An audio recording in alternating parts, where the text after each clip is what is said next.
समन सर्व किए जाएंगे डिफेंडेंट के ऊपर, उसमें लिखा होगा कि भाई जब आप आओगे तो आपने हाथ में जवाब दावा लेकर आना है, just to save the time of the court and उसका जो शेल्फ लाइफ हमारी केस की होने वाली है उसका टाइम भी रिड्यूस करने के लिए। ओके, फर्ज कर लें डिफेंडेंट आ गया कोर्ट में, अब कोर्ट ने उससे रिक्वायर करना है टू फाइल रिटन स्टेटमेंट, जवाब दावे पे ऑर्डर डेट सीपीसी अप्लाई नहीं करेगा, लेकिन उसने जो मोटे मोटे प्रिंसिपल्स हैं कि he has to carefully go through the pleadings जो एवर की गई हैं प्लेंट में, he has to see those averments, और उसने देखना है कि मैं इसको एडमिट कर रहा हूँ कि मैं इसको डिनाई कर रहा हूँ, बिकॉज जो बातें एडमिट होंगी उन पे एविडेंस नहीं आएगा, जो बातें डिनाई होंगी उन पे इश्यूज फ्रेम किए जाएंगे, पॉइंट्स ऑफ कॉन्ट्रोवर्सी होंगे ना वो। ठीक है, समझ आ रही है, आसान है। ओके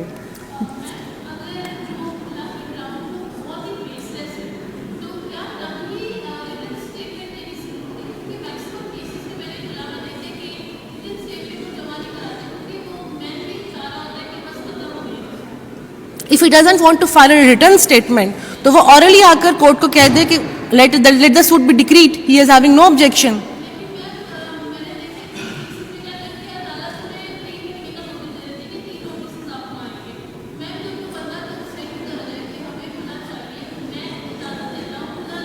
ठीक है, ठीक है, ये मैं आपको I will try to correct you कि जो कोर्ट का प्रोसीजर है वो डिफरेंट है डिसोल्यूशन ऑफ मैरिजेस में। Once the decree is passed वो 15 दिन में भी फाइल डिक्री हो सकती है। उसके बाद का जो प्रोसीजर है that is from union council. ये लॉ प्रोवाइड करता है कि यूनियन काउंसिल्स जो बनाई गई हैं लोकल लेवल पे, they have again to hear and summon the parties, उनकी दे विल ट्राई अगेन कि उनकी रिकंसिलिएशन कराई जाए। The purpose behind to safeguard and protect the family institution of Islam. इसका पर्पस सिर्फ ये है। समटाइम्स ना जल्दी जल्दी करते करते बस्ती बस्ती शादियां भी खराब हो जाती हैं। ठीक है, और समटाइम्स कोर्ट्स को अगर नजर आ रहा होता है ना कि अगर मैं इनको एक दो मौके पे बुला के सुन लूंगी या सुन लूंगा तो यहाँ पे चांस है रिकंसिलिएशन का, बिकॉज फैमिली, अभी हम पढ़ते हैं आगे से कि रिकंसिलिएशन 2 मरतबा की जाती है और कोर्ट को जब चाहे उसको लगे अगर इट इज पॉसिबल तो उनको जरूर कोशिश करनी चाहिए। पर्पस क्या कि हमने फैमिली इंस्टीट्यूशन को जितना हो सके सिक्योर करना, बिकॉज फैमिली जब टूटती है, शादी टूटती है, सबसे ज्यादा इफेक्ट कौन होते हैं? बच्चे हमारा फ्यूचर है भाई, उनको नहीं हमने साइकोलॉजिकली ट्रॉमास देने। चलें कंटिन्यू करते हैं।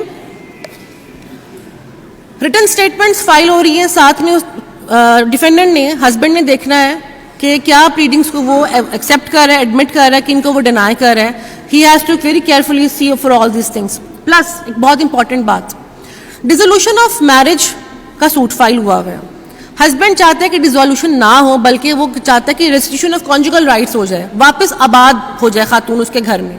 ठीक है, उसके पास राइट है, वो फाइल कर सकता है। लॉ कहता है कि वो सेपरेट सूट फाइल नहीं करेगा if the suit for dissolution has already been filed.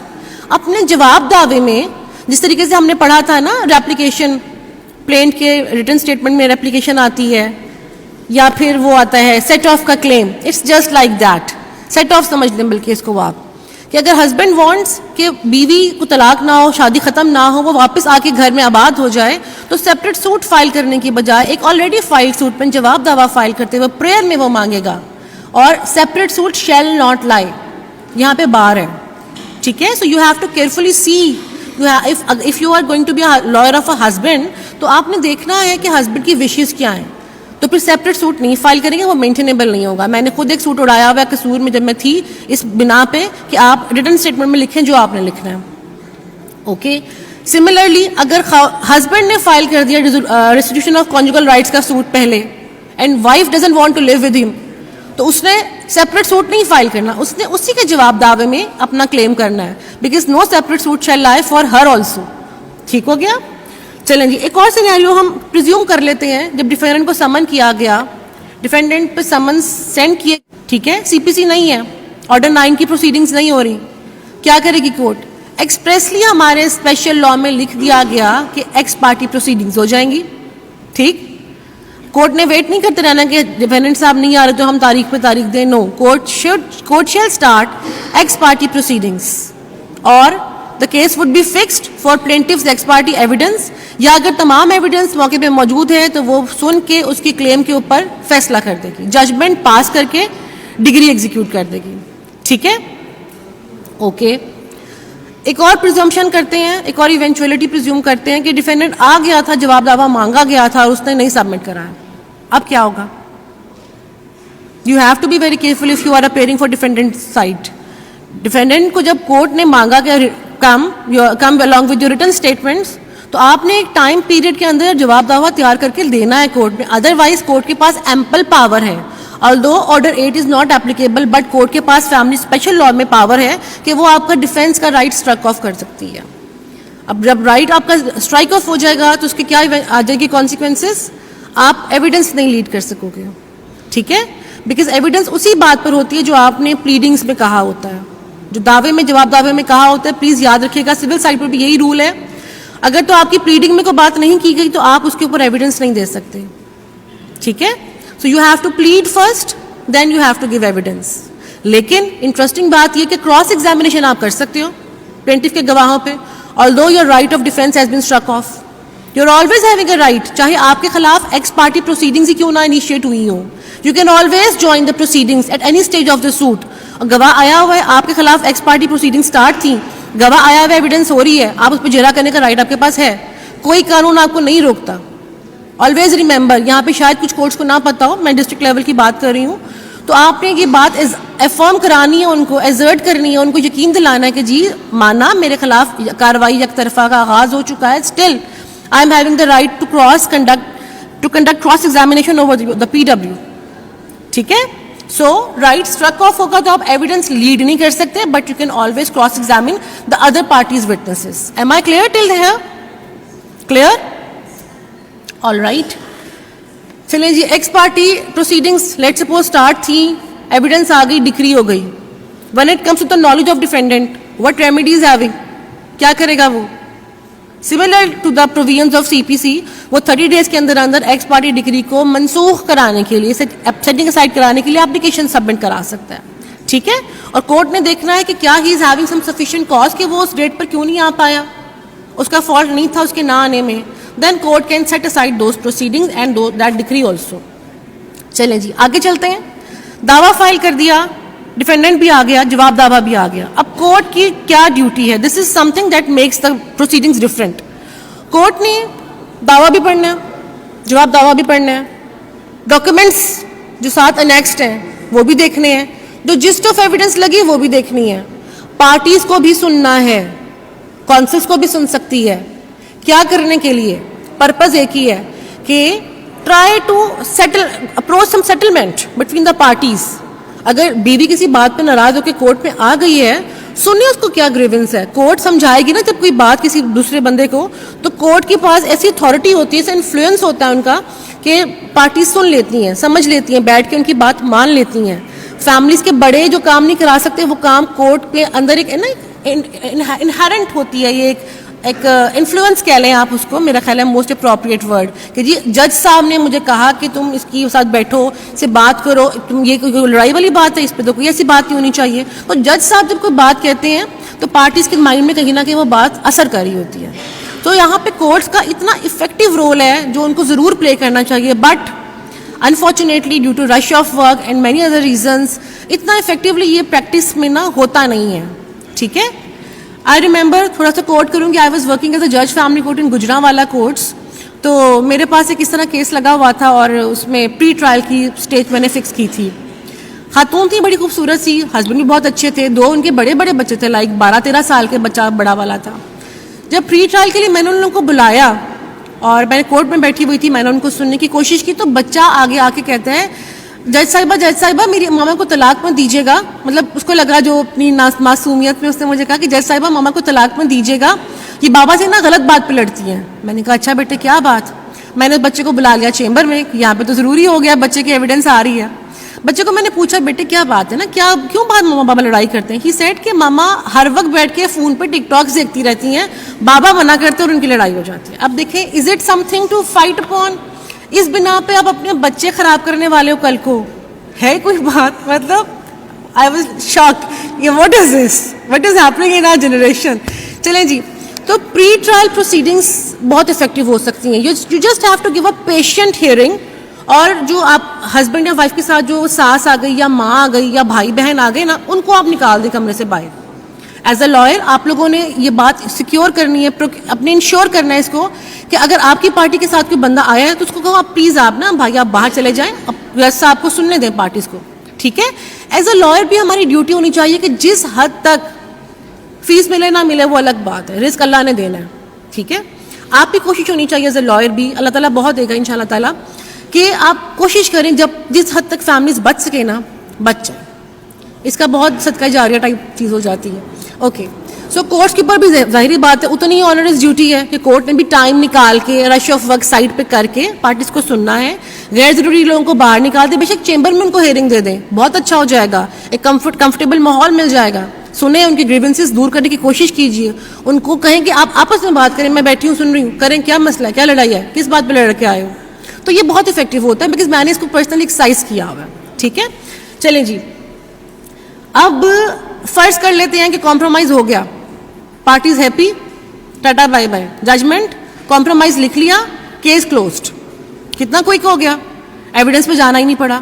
लेकिन अनफॉर्चुनेटली अगर कॉम्प्रोमाइज ना हो पाए तो फिर क्या करना पड़ेगा, then the court is bound कि उन्होंने जो उनकी पॉइंट्स इन कंट्रोवर्सी हैं, इश्यूज फ्रेम करेंगे, उनको स्टेट करेंगे, वन कि क्या पार्टीज इस बात पे अनॉयड हैं, क्या इनकी रिकवरी ऑफ डावरी आर्टिकल्स बनती है, क्या ये इतना बंदा कमाता है, ठीक है। वो तमाम प्लीडिंग्स पढ़ के कोर्ट ने रीजनेबल डिस्टिंक्ट इश्यूज हर बात के ऊपर फ्रेम करने होंगे, and then the case would come at the stage of evidence, दोनों पार्टीज अपनी रिस्पेक्टिव एविडेंस लीड करेंगी। अब एविडेंस का भी उन्होंने बहुत आसान तरीका बता दिया, ये नहीं है कि चीफ एग्जामिनेशन के लिए बार बार डेटें हो रही हैं, प्लेंटिफ के गवाहों की बारी पहले आ गई, वो अपने बयान हल्फी लिखवाएं, कोर्ट में आके सबमिट कराएं, उन पर स्टेटमेंट दें कि ये मेरा बयान हल्फी है, मैं इसकी कंटेंट्स को ओन करता हूँ, दूसरी पार्टी आप पे जिरा करेगी एंड आपकी साइड का एविडेंस क्लोज्ड, ठीक है। सिमिलरली डिफेंडेंट के गवाह होंगे, एफिडेविट्स लिख कर दे देंगे, तो आपको एक लेंथी प्रोसीजर से बचत हो जाएगी और टाइम सेव हो जाएगा और एनर्जी सेव हो जाएगी, ठीक है। एफिडेविट्स की फायदा ये हो जाता है। ओके, इन केस हमारा प्री ट्रायल कामयाब नहीं हो पाया था और it was a matter for dissolution of marriage, irrespective of the fact कि बाकी क्लेम्स थे कि नहीं थे, डिसोल्यूशन ऑफ मैरिज थी और खुला के ग्राउंड थे। तो अब हमारा इस्लामिक लॉ क्या कहता है हक महर को लेके, तो section 10 sub section 5 of family courts act इस बात को इंश्योर करता है कि रिकवरी ऑफ डावर भी हो जाए उस मोमेंट के ऊपर ही। अगर तो प्रॉम्प्ट डावर है तो 25% डावर रिटर्न करना पड़ेगा जो पेड था आपको, और अगर तो डेफर्ड डावर था तो 50% of the deferred dower the बीबी the wife shall have to surrender, कि मैं छोड़ती हूँ मेरी जान छुड़ा दें, ठीक है, खुला के केसेस में। But if it is asked dissolution of marriage has been prayed for on any other ground except खुला, then the case should go for evidence। अगर बीवी कहती है क्रूअल है, क्रूअल्टी करता है, जालिम है, या हैबिचुअल ऑफेंडर है, या इसका कैरेक्टर ठीक नहीं है, ठीक है, या मेंटेनेंस पे नहीं कर रहा, अगर तो इन ग्राउंड्स पे section 2 of dissolution of Muslim marriages act में अगर वो आई है, देन वो एविडेंस उसको देनी पड़ेगी, इस पे इशू फ्रेम होगा। 10-5 की कार्रवाई सिर्फ और सिर्फ खुला के केसेस के लिए, ठीक हो गया जी बच्चे।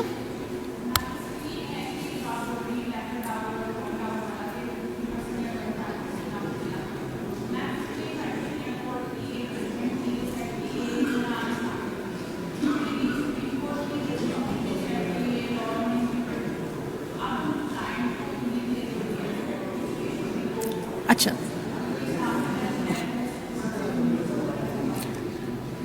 अभी जो हमारा लेजिस्लेटिव लॉ जो चल रहा है प्रैक्टिस में, that is family courts act 10(4) था पहले, अमेंडमेंट 2015 में 10(5) हो गया, ये प्रैक्टिस में है, ठीक है। वो मुस्लिम फैमिली लॉज ऑर्डिनेंस को चैलेंज किया गया था सुप्रीम कोर्ट में, फेडरल शरीयत कोर्ट में, now that case is pending in supreme court, तो अभी फिलहाल that is not our subject, अभी वो हमारे पास वैलिड लॉ चल रहा है, मुस्लिम फैमिली लॉ ऑर्डिनेंस भी वैलिड है, as valid as it was at the time of promulgation, as well as the family courts act, तो हम इसी की प्रैक्टिस कर रहे हैं, कोर्ट्स प्रैक्टिस कर रही हैं, तो nothing is illegal, nothing is un Islamic है, ठीक है, हम इसको ऐसे ही प्रैक्टिस कर रहे हैं। अब एविडेंस कंक्लूड करते हुए कोर्ट के पास फर्दर पावर्स दी गई कि अगर गवाह कहीं आउट ऑफ शहर बैठा है और वो नहीं अप्रोचेबल, तो उसकी आने का वेट ना किया जाए, because we have to expeditiously conclude our case. Audio video recording के थ्रू एविडेंस कंडक्ट हो सकती है। कोर्ट के पास एम्पल पावर्स हैं कि अगर उसको लगता है कि पार्टीज रेलेवेंट क्वेश्चंस नहीं पूछ रही हैं जो कि केस के फैसले के लिए बहुत ज़रूरी है, इनएविटेबल है, तो कोर्ट खुद से भी क्वेश्चंस पूछ सकती है, ठीक है, बट कोर्ट का टिल्ट कहीं पे नजर ना आए, कोर्ट को बहुत अनबायस्ड रह के ना, बहुत ट्रांसपेरेंट रह के कोई भी अगर सवाल कोर्ट ने किसी भी केस में पूछना है, कोर्ट की ड्यूटी है कि it should not tilt on either side, husband और wife, no side, court should stay as court, impartial body, transparent, और उसने एक अनबायस्ड मैनर में मटेरियल क्वेश्चंस के ऊपर if it thinks it would ask questions. Evidence conclude हो गई, plaintiff की भी डिफेंडेंट की भी। नाउ अनदर इंटरेस्टिंग स्टोरी, अब तमाम एविडेंस की रोशनी में court would again fix a date for post reconciliation, post trial reconciliation proceedings, यानी कि ट्रायल तो कंप्लीट हो गया, अब क्या रह गया, जजमेंट रहेगी ना खाली। तो कोर्ट जजमेंट पास करने से पहले भी, एविडेंस के बाद भी, एविडेंस से पहले किया था प्री ट्रायल, ट्रायल में एविडेंस कंप्लीट हुई, post trial court would again try to come at some conclusion कि शायद पार्टीज अपनी रेलिवेंट एविडेंस की रोशनी में कोई कॉम्प्रोमाइज कर लें। हस्बैंड को लगे कि मेरी एविडेंस इतनी स्ट्रांग नहीं है तो मैं कुछ कम बेश करके, बार्गेन करके बीवी की मेंटेनेंस खुद से फिक्स कर लूं, ठीक है। तो court would again give an attempt कि इनका आपस में कोई सेटलमेंट हो जाए। इन केस वो नहीं होता तो कोर्ट शेल पास अ जजमेंट, ठीक है, और डिक्री पास हो जाएगी on the basis of pleadings, evidence, relevant law on the subject.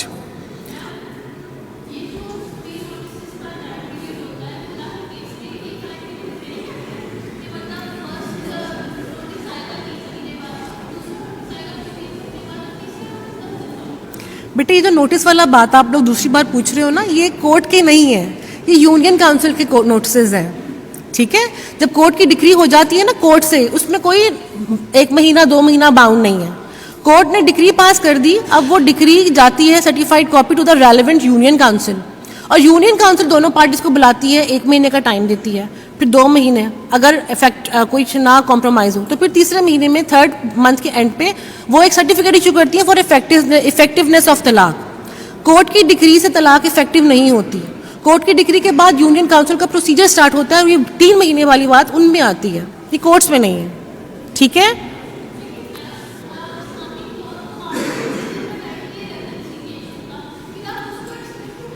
बेटे ये ना एक बहुत लेंथी डिबेट है, ये तलाक एहसन, तलाक हसन के कॉन्सेप्ट्स हैं, ठीक है। तो फिर ये अगर हम इस पर जाएंगे तो हम 2-3 घंटे भी इस पर बोलते रहेंगे तो हमारी डिबेट खत्म नहीं होगी।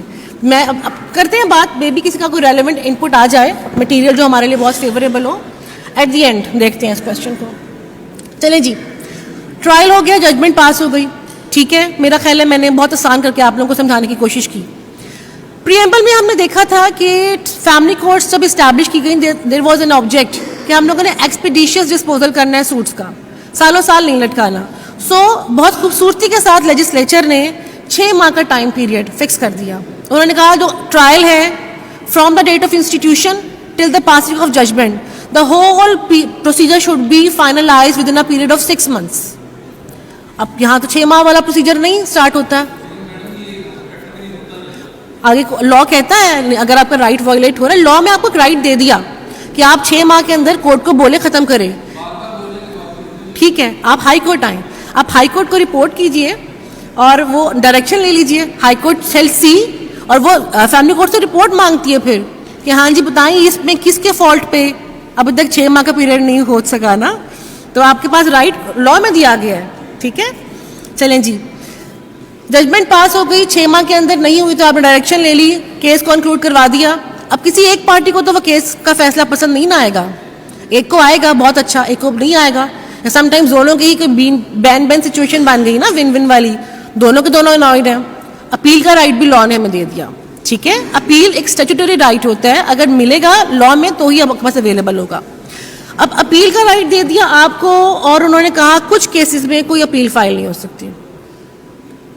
अगर डिसोल्यूशन ऑफ मैरिज थी, सेक्शन 2 क्लॉज 8A, क्रूलिटी के ग्राउंड पे, ठीक है, डिसोल्यूशन ऑफ मैरिज अगर तो क्रूलिटी के ग्राउंड पे डिक्री हुई है तो आप इसके अगेंस्ट अपील नहीं कर सकते। सिमिलरली अगर डावर अमाउंट का क्लेम था और डिक्री हो गया and the amount does not exceed ₹100,000, यानी अगर 1 लाख से कम की अमाउंट है तो उस पर भी अपील नहीं है। अभी जरा सी बातों पे क्यों आपने अपने कोर्ट को परेशान करना है, ठीक है। मेंटेनेंस का केस था, अगर मेंटेनेंस ₹5,000 या इससे कम फिक्स हुई है, ठीक है, हस्बैंड अपील नहीं कर सकता कि ये ज्यादा हो गई है, वाइफ या बच्चे कर सकते हैं, केस लॉज के थ्रू स्टैब्लिश्ड है, बिकॉज बहुत कम अमाउंट है, 5,000 में कुछ भी नहीं आता, ठीक है। सो जजमेंट्स के थ्रू ये बात स्टैब्लिश्ड है कि अगर 5,000 या इससे कम की मेंटेनेंस फिक्स्ड हुई तो husband can not file an appeal. ये लॉ में नहीं लिखा हुआ, उन्होंने लिखा no appeal shall lie maintenance के मैटर्स में इफ 5,000 और लेस इज फिक्स्ड, लेकिन केस लॉज कहते हैं कि wife and children can always come to the appellate court for enhancement, कि ये 5,000 is not a rightly fixed amount. उसके अलावा फैमिली कोर्ट का कोई भी इंटरिम ऑर्डर होगा, इंटरिम ऑर्डर, उसके खिलाफ अपील लाई नहीं करती है, हमेशा appeal shall lie against the final judgment and decree, ठीक।